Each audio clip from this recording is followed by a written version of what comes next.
Face the Nation moderator John Dickerson joins me now from Washington. John, I want to start by asking you about your conversation with Senator Rubio. What's your take on his comments? Well, he's being very, very careful. I thought it was interesting that he has asked the White House for those notes. So now there's a record of the request.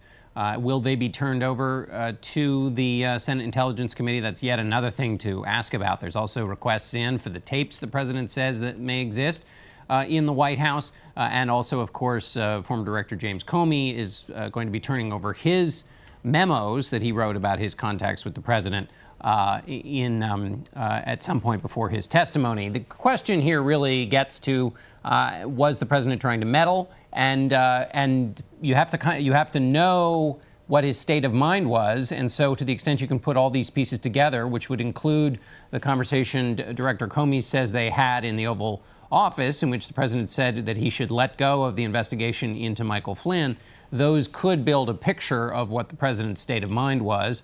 And whether he meant to interfere in the investigation. How much, John, do you think the steady drip of news on the Russia front threatens to erode Republican support for the president on Capitol Hill? I don't think it threatens to do much more than make them nervous, and they've been in that posture of nervousness for quite some time and haven't really moved beyond that into action. So I think the president still has strong support. His supporters in the polls show that they're still on his team. This foreign trip, if it goes well for the president, will give nervous Republicans something to point to, which is mostly what they want to do to change the topic. There are some who feel who are quite critical of the president. They're sort of the usual suspects in that regard. But mostly the Republicans who are not talking are simply nervous and want this to go away. Well, in a CBS News poll, just 37% of Americans approve of how the president has handled matters involving the FBI investigation into Russia so far. How significant is that number and why? Well, it's quite low, and so that's significant because the president is very focused on his base, and that base obviously did good work for him in the last campaign. But the reason Republicans should be nervous about that number is to the extent that the 2018 elections are a referendum on the president, and they are inevitably a referendum on the person who is in power and the party that is in power. That's a very low number. And while the president may have been able to survive himself with a number like that against a flawed candidate like Hillary Clinton, for Republicans, they have to hope for an equally flawed opponent in 2018, each of them in their races, and then hope that the love from the Republican base for Donald Trump somehow transfers to them. And that's actually that's quite an open question. So they don't have the same kind of safety net that the president does. And so over time, those kinds of numbers could make some vulnerable Republicans a little braver in terms of speaking out against the president or trying to separate themselves from him.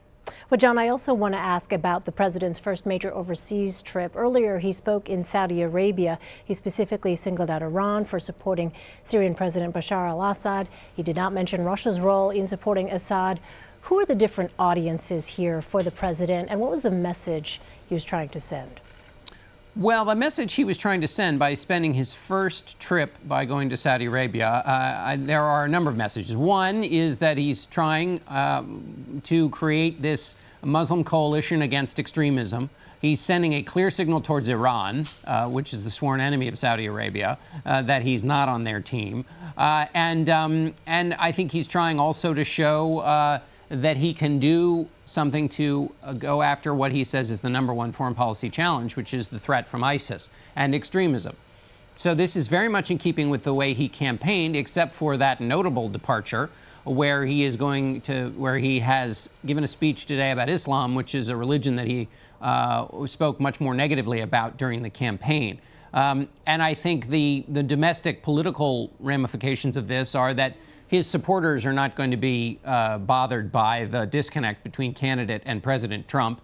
And if he's able to pull this trip off, those Republicans who are nervously still supporting him will probably be shorn up because it will send a signal that he's able to do some of the compulsory parts of the presidency, which is deliver a message and carry through with planning when you go overseas. Well, the president also signed a $110 billion arms deal with Saudi Arabia. What's the significance of that? Well, the president, the significance is that it's about American jobs, and Saudis have had arms deals with the United States for a long time, so this is in keeping with a tradition. But for the president, it allows him, while he's overseas, to still say, I'm swinging for Americans. He's over-promoted probably a little bit much, this deal, but that's also a part of his brand. And this is a way for him to keep the kind of domestic audience he's got in mind in terms of, and as he said in talking about those expenditures, he said it's about jobs, jobs, jobs. And that's a message that he wants to always be never too far from. Finally, John, the president heads to Israel Monday. What should we expect there?